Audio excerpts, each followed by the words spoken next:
Chapter 5. You did what, you knucklehead? How many times have I told you? How many times do I have to tell you you're not allowed to fight? Only thousands of times since you were a child and could barely understand words at all. You're forbidden as the light bearer to fight or enter any tournaments. Oh! Hugni had never seen Shvash so angry. Since the fight, he had telephoned Shvash excited about his discovery and had unthinkingly told him all about the fight itself, never thinking of any potential ramifications. Shvash had insisted he come over to see him right away.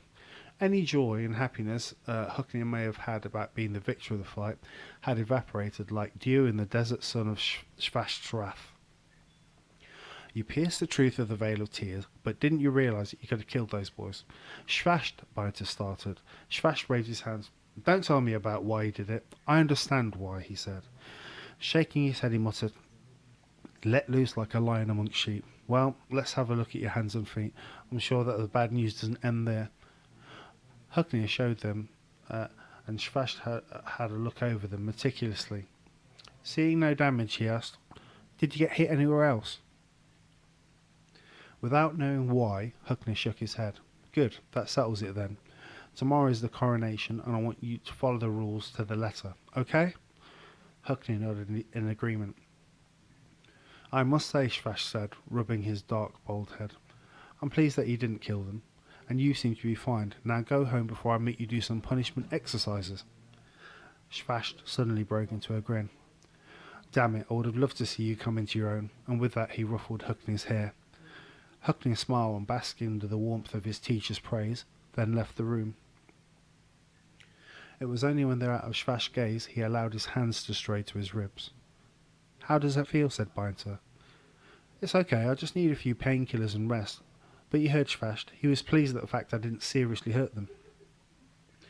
Yeah, well you have to be fit for the ceremony, so let's go to yours and check out how bad the damage is under there, she said, pointing to his sides.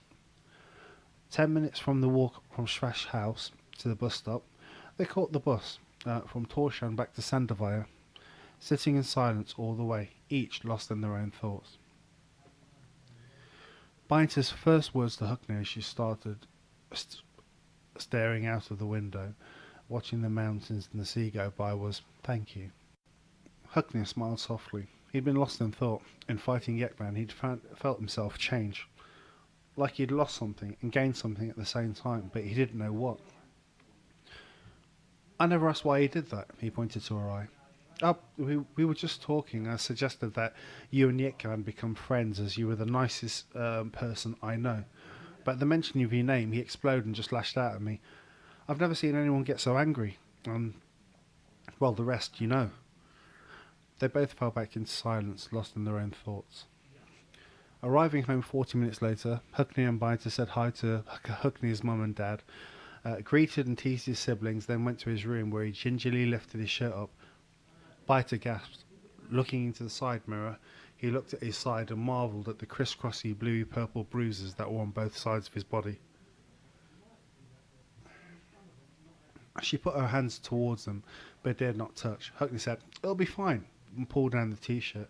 I just need to sleep, and I have to focus on the ceremony tomorrow. That's not all it is. It's your birthday too, don't forget.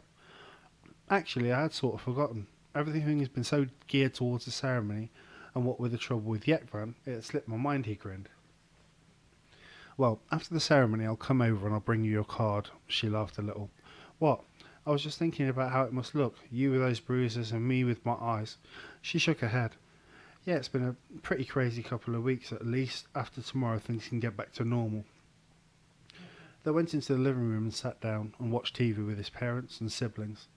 There was the normal teasing and bickering as there is with all siblings. They ate some food together, and then, before it got too late, Biter went home. Hugni saw her to the door and went to his room, where he immediately started to yawn. Deciding he would need his strength, he went back to his parents. Night, Mum. Night, Dad. Night came the joint chorus from his parents. His dad was smiling like a cat that got the cream. I'm looking forward to tomorrow. I will become the late light bearer, and my son becomes the next light bearer, at least for the next 20 years or so. And there's the little matter of it being your birthday, he teased. Hugnius smiled, suddenly tired after the day's stresses. He went into the kitchen and got a couple of ibuprofen, had some water, and went to his bedroom. Each footstep he took seemed heavier than the last, until he got into his room, fell forward onto his bed, and slept.